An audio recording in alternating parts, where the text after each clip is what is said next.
Yo, vous savez ce qui s'est terminé récemment? 2020. Enfin, putain de merde. C'est donc l'occasion pour moi, en tant que gros whip de merde, de vous faire un top 5 des meilleures séries animées que j'ai regardées en 2020. Gardez à l'esprit que cela est mon opinion et que si l'attaque des titans n'est pas dans le top, c'est que je m'en bats les couilles. Voilà, bonne vidéo.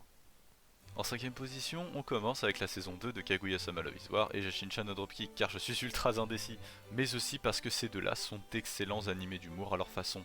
L'un raconte les mésaventures amoureuses d'enfants riches complètement coincés du cul, et l'autre est un bordel ambiant avec des démons issus tout droit du 7ème cercle de l'enfer. L'un est plus axé sur la romance, l'autre a du moé. En résumé, j'ai pas vraiment pu me décider, du coup bah ils sont ex aequo. J'ai adoré le développement apporté à Ishigami, et la fin de Jashin-chan no Dropkick Dash est juste excellente, y a pas grand chose à ajouter, les deux se valent selon votre type d'humour. Et en quatrième position, on retrouve Talentless, ou Munu Nanana si vous parlez la langue du pays du soleil levant. Étant donné que je suis le manga, je m'attendais un peu à ce qu'il finisse par être adapté en animé en vrai. Donc pas de grande surprise niveau scénario, en dehors de ça une très bonne adaptation, bien qu'un peu trop fidèle au manga sur certains points, comme la mise en scène. Je veux dire, il y a presque tout le temps les mêmes plans que dans le manga, mais hormis ces quelques détails de chieur, c'est très propre. Si vous aimez les mind games de Death Note et le suspense à la Sherlock Holmes, c'est une forte recommandation de ma part. En plus, l'opening est excellent. En troisième position, retire tes mains d'Eizuken, ou plutôt, comment faire un animé sans budget quand on est lycéen et que visiblement les cours ne sont pas un problème. Raconte l'histoire de trois filles, Midori, Sayaka et Tsubame, qui forment un club d'animation pour faire des animés. Prévisible me direz-vous, mais quand même sympa. La DA fait très bien ressortir l'imagination des personnages, l'animation est top tier, et l'histoire aborde de manière très agréable le média qu'est l'animation, sans pour autant mettre de côté des éléments souvent oubliés comme le son et les bruitages, passage que j'ai d'ailleurs beaucoup aimé. En résumé, c'est vraiment bon de A à Z, et on ne voit vraiment pas passer les 12 épisodes. Excellent, mais pas de là à le mettre en première position non plus, faut pas déconner. En deuxième position, Brand New Animal, ou BNA pour les intimes, production des studios Trigger qui après avoir absolument tout baisé avec Promare en 2019 revient en 2020 pour nous balancer du Fury en 2D 4K HD avec une ambiance postmoderne aux petits oignons et comme d'habitude une animation du feu de Dieu parce que c'est Trigger.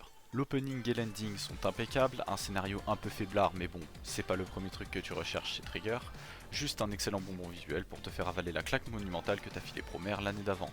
Que vous devez à tout prix voir, c'est un ordre. C'est esthétiquement irréprochable, un must-see pour tous les fans d'animation. Avant de passer au numéro 1, voici quelques mentions honorables des animés qui n'ont pas pu avoir la place dans le classement. Comme première mention honorable, on retrouve la deuxième saison très attendue de Re:Zero qui est enfin sortie, yes, dans les mentions honorables, parce que c'est pas encore fini. Il reste encore plus d'une dizaine d'épisodes à diffuser, donc bon, pour émettre un jugement, là c'est un peu mort. Mort, Subaru. Ah putain.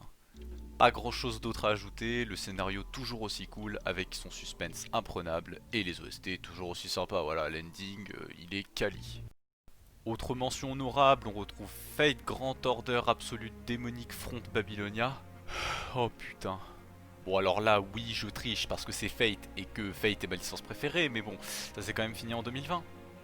La raison pour laquelle il n'est pas dans le classement, vous l'aurez deviné, c'est parce qu'il a commencé en 2019. Donc bon, il est un peu hors classement, même avec ses scènes de combat monumentales et son casque de personnage en béton armé. C'est dommage, mais bon, c'est comme ça. À regarder pour tout fan de Fate, bien qu'il va falloir jouer au gacha pour comprendre plus facilement le scénario. Hahaha, merci Type Moon. Autre animé honorable, Gleipnir, très sympa aussi. Pour avoir lu le manga, je dirais que l'adaptation est très bien réussie, l'opening et les OST sont très qualitatives. Et oh mon dieu, Takahiro Sakurai double l'alien. Oh putain, je vous conseille vraiment d'y jeter un coup d'œil, c'est stylé. Et en dernière mention honorable, Amefura. C'est un isekai d'humour, là où le personnage principal est une méchante de Galgué. Bon, c'est dans les mentions honorables parce que l'opening est putain de bien, ok? Et c'est drôle aussi. Et enfin, on y est, le premier, le number one, Great Pretender. Pas grand chose à ajouter de plus si ce n'est pourquoi est-ce que tu l'as pas encore regardé, bouffon? 8 Studio qui après avoir laissé l'attaque des titans à Mappa en foreshadowing pour cette tuerie colossale qui est Great Pretender. T'as compris, titan colossal tout ça? Ok. Là il nous balance un animé d'action style Hollywood avec un petit côté seinen japonais bien quali, une DA parfaite, des personnages parfaits, un scénario parfait avec certains openings un peu oubliables, mais bon, on va pas cracher dans la soupe quand même. C'est plus qu'impeccable, c'est carrément un chef d'œuvre à en devenir. Je vais terminer la vidéo là, n'hésite pas à t'abonner, mettre un pouce bleu, la cloche, tout ça, et bonne chance pour 2021 parce que je sens qu'on va en avoir besoin.